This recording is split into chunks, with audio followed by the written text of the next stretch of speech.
C'est fou comment on moque tous les 2000. Ça, tu vois, c'est vraiment ce qu'on peut plus du tout supporter sur TikTok. Tout ce délire là de je te moque, blablabla, je te moque, c'est vraiment un truc de débutant qui veut prouver. Salut tout le monde, sauf ceux qui ne rangent pas les haltères. Un petit extrait de vidéo que je t'ai mis en début. C'est un phénomène qui prend un petit peu d'ampleur et je vais essayer de t'expliquer tout ça. C'est l'occasion pour moi de parler d'un personnage historique dans le monde du fitness. Il est considéré par beaucoup comme étant le premier influenceur du fitness. Si je pouvais résumer un petit peu ce que Ziz était, et encore d'ailleurs actuellement, c'était un symbole pour toute personne timide, mal dans leur peau, qui souhaite justement évoluer, parce que lui il était comme ça. Alors à la base, ce gars-là, personnellement, je n'ai jamais été attiré par lui. En vrai, ceux de ma génération ont connu Ziz, et puis beaucoup d'ailleurs ont connu Ziz après sa mort. Tu vois, il y a pas mal de célébrités comme ça qui avaient une petite notoriété, on va dire, de leur vivant, mais de par leur mort, de par les hommages qui ont eu lieu sur internet, etc., leur popularité a explosé. Je dis pas que Ziz n'était pas connu auparavant, mais c'était pas aussi fort que maintenant. Et en fait, ça revient un petit peu au goût du jour grâce notamment à l'application TikTok. On voit des hashtags ZizGang, etc. qui apparaissent avec des gars qui tentent de reproduire un petit peu la gestuelle de ce gars-là, à savoir des danses et parfois des poses aussi qui sont inspirées bien évidemment des bodybuilders de l'époque old school. C'était vraiment au début d'Internet, faut dire qu'il n'y avait pas Instagram, Facebook, etc. Donc c'était les forums et il est passé d'un gars justement qui était plutôt moche, mal dans sa peau, timide, tout maigre, etc. à quelqu'un que vous pouvez voir en photo avec une belle musculature, plutôt beau gosse, qui attirait les filles, etc. Et c'était même aussi un peu le gars qui était là pour la fête, hein. Il lui disait de façon qu'il se musclait que pour les filles, tout n'était fait que pour les filles, au moins lui le reconnaît, pas comme beaucoup qui se le cachent. Piqué aussi également qu'il prenait des produits dopants, il ne le cachait pas. D'ailleurs, certains qui se la jouent là actuellement, vous devriez prendre exemple sur lui aussi, au lieu de faire les fake natifs. Donc voilà, c'est pour ça qu'il y a pas mal de personnes, surtout les adolescents, qui aiment bien ce personnage, puisque à l'adolescence, on est souvent mal dans sa peau. 16 ans, 15-16 ans, c'est l'âge où on se construit.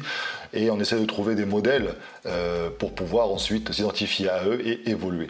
Donc Ziz en fait partie. Alors personnellement, moi que je vois des mecs dans la salle se filmer en mode TikTok, se taper des poses Ziz, qu'ils soient musclés ou pas, que ça soit risible ou pas pour certains, personnellement je m'en moque parce que le point positif, mine de rien, c'est un petit peu comme Thibaut InShape d'ailleurs, c'est que ce gars-là contribue encore à l'heure actuelle d'amener des gens à la salle de sport. Et moi en tant que coach, ça m'intéresse parce que je me dis que parmi tous ces gens-là, beaucoup vont venir par phénomène de mode, c'est sûr, beaucoup vont arrêter, mais il y en a pas mal qui vont essayer de progresser et vont essayer d'évoluer et feront sûrement appel à mes services ou à d'autres coachs, etc. où ils vont lire des bouquins de mes potes de la vie et Gundil par exemple pour pouvoir progresser. Donc c'est tout bénef pour nous en fait. Donc c'est pour ça que je les regarde parfois avec un petit air un petit peu moqueur, etc. Mais c'est pas bien méchant parce qu'on a tous été comme ça, moi le premier, à se filmer, etc. À se croire plus gros que ce qu'on était vraiment. Je l'étais pendant pas mal d'années, je crois que j'étais musclé alors qu'en fait j'étais juste un gras du bide. Mais bref. On est tous passés par là, on a tous des photos de nous jeunes, on se pensait beaux gosses, à la mode, etc. Et si tu vois les photos maintenant, tu te dis mais c'est quoi ce look de merde? C'est normal. Donc pour moi, déjà ça c'est positif. Par contre, le truc qui n'est pas positif, ça peut provoquer certaines choses très peu sympathique et surtout quand ça dénigre d'autres personnes qui sont justement en pleine quête de construction musculaire, qui sont mal dans leur peau, et c'est ce qu'on voit effectivement dans le phénomène de TikTok avec le ZizGang, à savoir que maintenant la mode c'est de dire je te mogue, en gros ça veut dire que je te défonce, je te ridiculise, etc. parce que certaines personnes effectivement ont eu des résultats plus ou moins rapides en fonction de leur génétique ou pas, et ça se permet ensuite d'oublier qu'eux aussi à la base ont commencé la musculation parce qu'ils avaient un mal-être en fait tout simplement, et maintenant qu'ils sont on va dire mieux dans leur peau, ils se permettent de se foutre de la gueule des gens qui sont tout maigres, qui tentent de faire des choses, etc. Et ça donne lieu après à des vidéos réactions TikTok où ça se tacle. Sauf que l'esprit Ziz, il n'y est pas du tout là. En fait, la moquerie, etc., la taquinerie, ça a toujours existé dans le monde de la musculation, même dans d'autres disciplines, surtout dans le domaine de la compétition. Le documentaire sur Arnold, c'est le premier à tacler les mecs, tu vois, à les faire douter, etc. C'est l'objectif. Mais là, c'est dans un contexte de compétition. La compétition que tu dois avoir à l'heure actuelle, quand tu construis ton corps, c'est contre toi-même. C'est tout. Donc, certaines personnes qui ont un physique parfois extraordinaire, et très très souvent, parce qu'ils sont dopés, ils se le cachent, mais bon, Hein, c'est pas un mec comme moi qui a 40 balais qu'on va apprendre. Mais ça se permet après d'avoir des discours un peu hautains, un peu dénigrants pour les autres. Si jamais tu ne réussis pas à avoir mes épaules, c'est que tu fais de la merde, etc. Machin. Bah, toi, ce qui a fait que tu as eu tes épaules, c'est que tu t'es dopé entre-temps. Donc forcément, c'est un des petits effets sympathiques des produits dopants. Devenir musclé ne doit pas rendre plus con à la base, plus méchant. Au contraire, si tu as confiance en toi, si tu sais par où tu es passé, tu devrais comprendre certaines personnes qui sont à l'heure actuelle, justement, maigres ou gras et qui essayent de faire les choses correctement. Tu devrais justement plus essayer de les inspirer à ton tour, toi aussi, dans l'esprit justement Ziz, etc., comme son frère a pu inspirer beaucoup d'autres personnes. D'autres gros influenceurs fitness ont été inspirés par Ziz et eux-mêmes inspirent. Est-ce que tu vois ces mecs-là en train de dénigrer d'autres petits pratiquants de musculation? Non, ils sont là pour inspirer. Mais en France, on a un petit phénomène comme ça où les mecs se la pètent. Ils se prennent pour des beaux gosses, ils se mettent tout le temps torse nu, ils font des photos de torse nu à tire-larigot. Alors ça fait rire les bodybuilders parce que les bodybuilders, ils sont gros, ils sont énormes, tu vois. Et pourtant, ils n'ont pas en plus s'amuser à les dénigrer. Ils pourraient très bien le faire facilement. Mais ils le font pas. Ils n'ont pas que ça à foutre, ils s'occupent d'eux, en fait, de leur propre physique. Mais ces gars-là s'amusent, en fait, à se la péter, quoi, tout simplement. Donc, il n'y a rien de mal à cela, sauf que ça crée une espèce d'ambiance un peu dégueulasse et ça peut contribuer, justement, à démotiver bon nombre de pratiquants et pratiquantes. Et dans mon public, vous êtes beaucoup à avoir à peu près 30-40 balais. Et si vous suivez ce genre de vidéos-là, forcément qu'après, vous avez du mal à aller à la salle parce que vous allez vous sentir comme des merdes. Vous allez vous dire, j'ai 30-40 balais et là, j'ai des jeunes qui sont face à moi, ils sont énormes, ils sont bien dessinés, etc. Machin. Et ben, vous aussi, c'est pareil, ça peut contribuer à vous démotiver. Donc, c'est ça que j'essaie de dénoncer, en fait, tout simplement. Déjà, quand on parle de musculation et qu'on parle de performance, etc., là, il faut se poser des bonnes questions. Soit tu fais du body, tu cherches l'esthétique, ou alors tu fais autre chose, du power, machin, etc.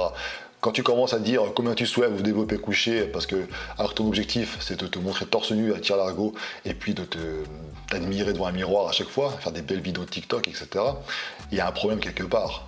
C'est soit tu es sur la perf, soit tu es sur l'esthétique. Même si je peux comprendre le petit côté motivant, un peu motivation, etc. Mais bon, c'est pas une fin en soi, le poids. Surtout qu'en plus, si tu t'amuses à te comparer avec ton voisin, c'est sûr que si tu pars avec une cage thoracique large, avec des bras courts, et que lui c'est plutôt l'inverse, bah, tu vas facilement le ridiculiser sur des charges de travail.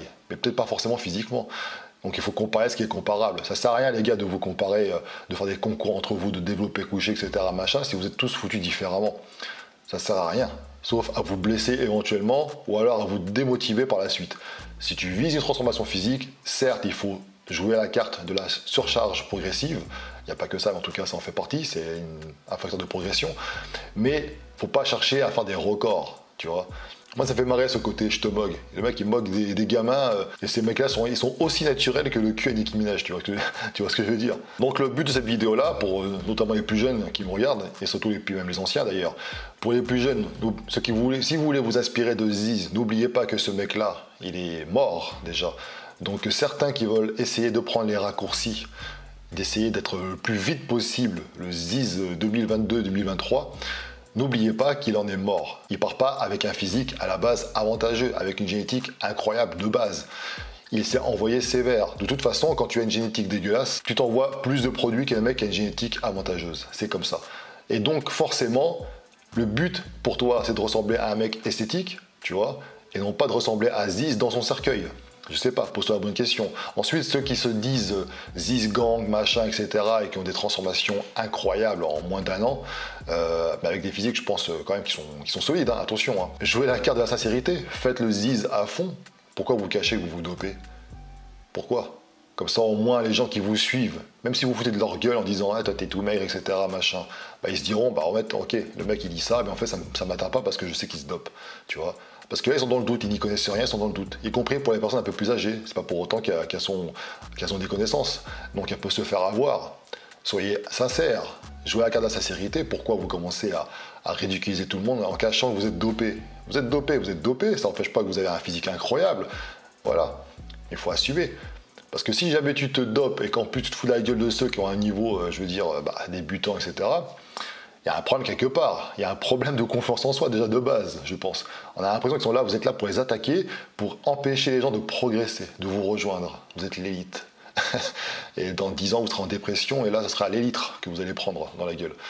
Ce qui est amusant, tu vois, c'est que si tu veux t'inspirer de Ziz, inspire-toi à son côté motivation, à la fête, ne te préoccupe pas des regards des autres, amuse-toi, etc. sans prendre les excès, parce que ça aussi c'est une leçon qui t'apprend Ziz. C'est que les excès l'ont conduit à un décès. Ne fais pas le con que toi-même tu détestais auparavant quand tu étais aussi balèze qu'une arbalète, tu vois. Je sais pas ce que tu en penses, hein, n'hésite pas à me le dire dans les commentaires.